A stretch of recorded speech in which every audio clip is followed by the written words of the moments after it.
This is embarrassing to do this in somebody else's room. Hey guys, how's it going? If you watched my previous video that I showed on a little bit of hammer making, we're doing it again. Apprentice Cameron, bing, is here in the shop today.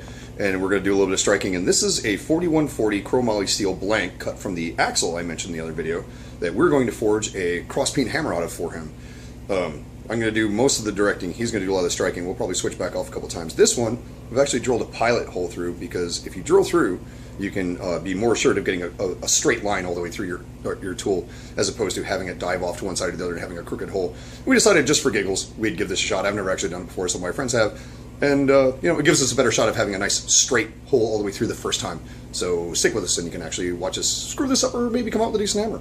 Let's see what happens.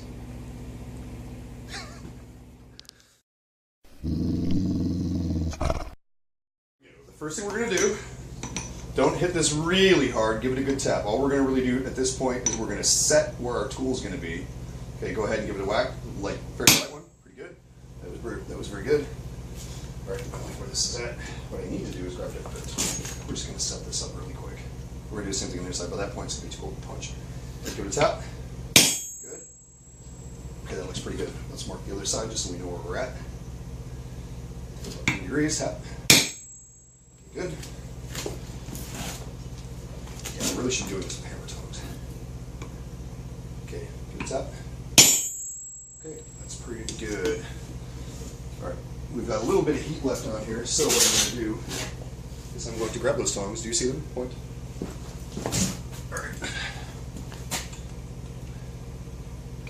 Alright, we're going to start with this. Go ahead and hit it a bit harder. Pretty good medium hit, that's pretty good. Flip this around. Oops, oh, I lost it. Flat sides. Yep, that's the problem. It'll develop flat sides, but it doesn't right now. Alright, good. Alright, let's give this one more, and then we'll throw it back in the forge and heat it up. I'm going to show this to the camera. Go ahead. Alright, good. Okay, so on the first heat, all we're really doing more than anything else is trying to establish where the punch is going to go through. We want to have a really, really good defined mark. Have it as parallel, or parallel to the center line of the bars we can get, and basically set ourselves up for success. We want to start from here, so that way when it's really good and hot, we can just set it down, line up with our tool, and start driving through. We're going to drive halfway through one side. Each blow, we're going to flip it 180 degrees, as I mentioned in the previous video, to average out the different planes on the cutting tool. When we get halfway through, we'll flip it over, and we'll go through the other side the same way until we come all the way through. Hammer tongs. Stop. Hammer tongs. Can't touch this. Oh, wait, hold on. Go. Alright. Wait. Oh, yeah, go. Okay, go. Oops. Go. Mainly what I'm trying to do is make sure I'm perfectly good. Go. But for those of you who are watching us, doing this in the light, go. You can see that the anvil's in the light right there, and you can't tell how hot the steel is. Go. At this point, you have to rely on shadows. If I put a shadow over it, I can see how hot it is. Go.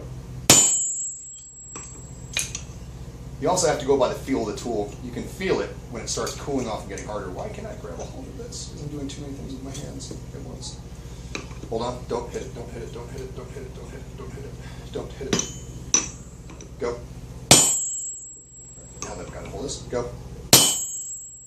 See, now that I've actually gotten through here, go. And I'm in here quite a decent amount. I can feel how the tool sits in here. Go.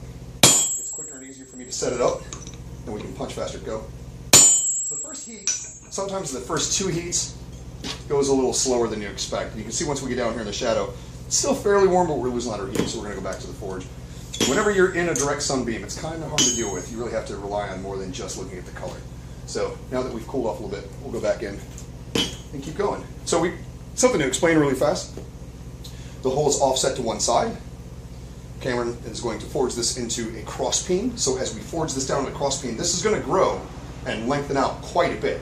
So if we figure this out just about right, we offset the hole about 10-15%-ish towards the peen side. This is actually going to come out fairly even.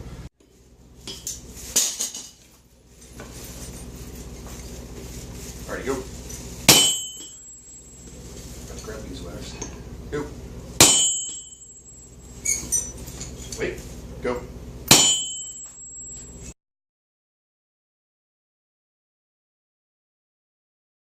Interesting thing that I was mentioning on something previous. Go. As it's getting darker on the outside, being a thick piece of metal, it's still a little warm on the inside. Go. So you still have a little ways to go, but there's a certain point where you just can't go anymore. Go. And that's probably about it right there. I could actually feel it. I don't know if you can feel it in the sledgehammer, how much stiffer it felt on that last shot than it did the previous ones. You can slowly feel it getting stiffer and stiffer, but that last one, it was noticeably different. That's at the point where like you're really past the super plastic stage at that point.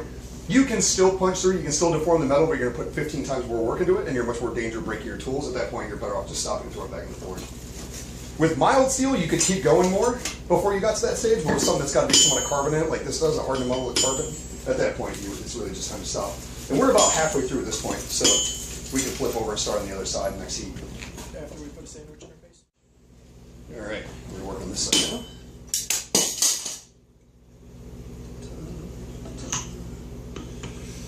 Okay, go.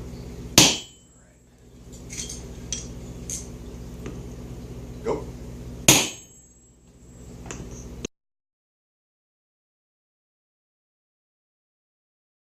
A little bit more to go. It's still pretty nice and warm in the middle.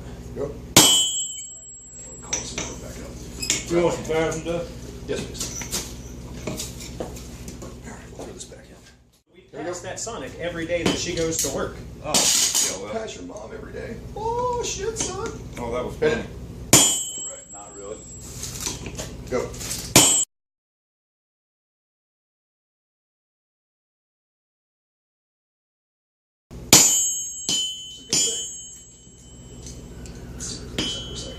We're not going to make it quite through on this heat. We're going to get real close though. Man, it's cramping. Alrighty. Alrighty with the tiny whiteys. Bling.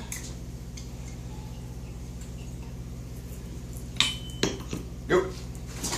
Oh, that could have been truly awful. Stop, stop, stop. Can't leave this tool sitting there for that long. I should have.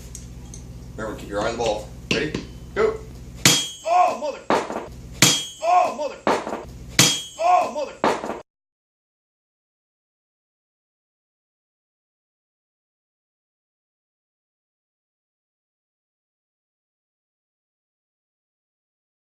Dude, what is up with your aim? I don't know, man. I don't know. What I don't know where I just happened? went. What happened to you? That really hurt. Smash my knuckles into the tongs. Okay, take easier aim and hit lighter this time. Go. All right, better. Remember, more than anything else, accuracy trumps everything else when it comes to this. Go. All right. Oh my God, I might have chipped a knuckle. Oh, go. I'm not even joking about that part. I actually might have. Oh, there we go. Let's go.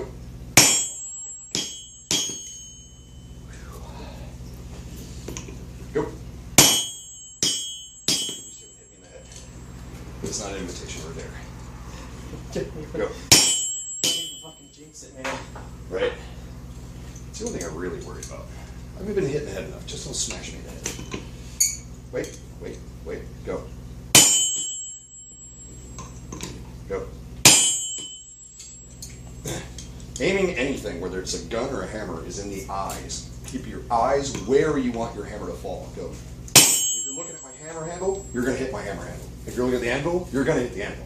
Look at the end of the tool. Look at the exact spot you want to hit with the hammer. Go. Gingerly hit the end. Again. Again. Good.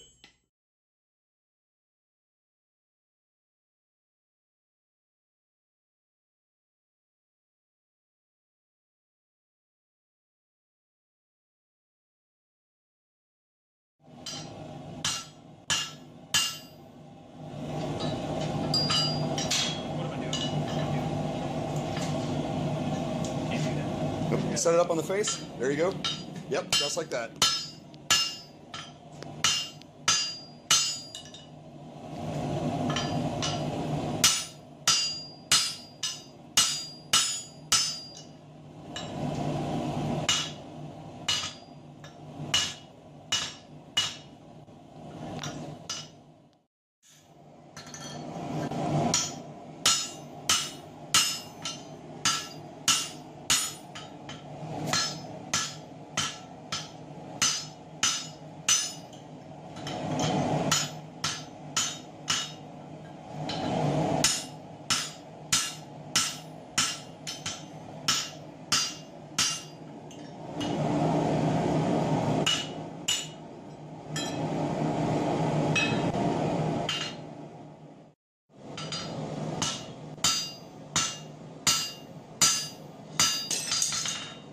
Drop 14.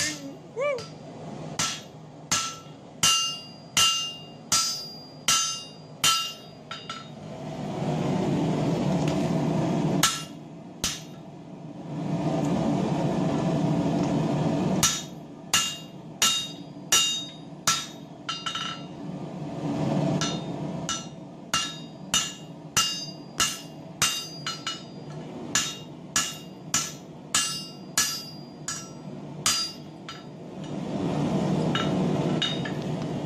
Flip it 180. Okay. See, there's a little bit of a hump like this. Start on both sides. Try to bring that out a little bit as well. Other than that, it's looking real good. Like you've got a real good start on it. Wherever you hit, I'll hit.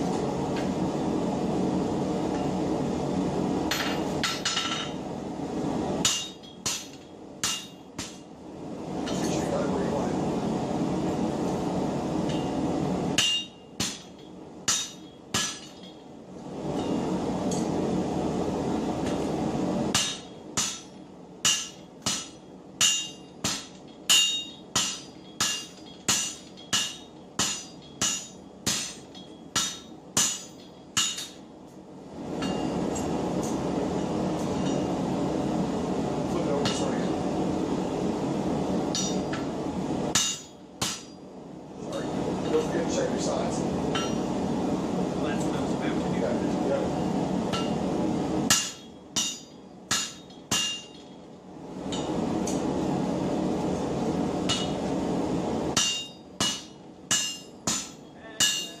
That was my point I missed. Alright. Let me do this side. Okay.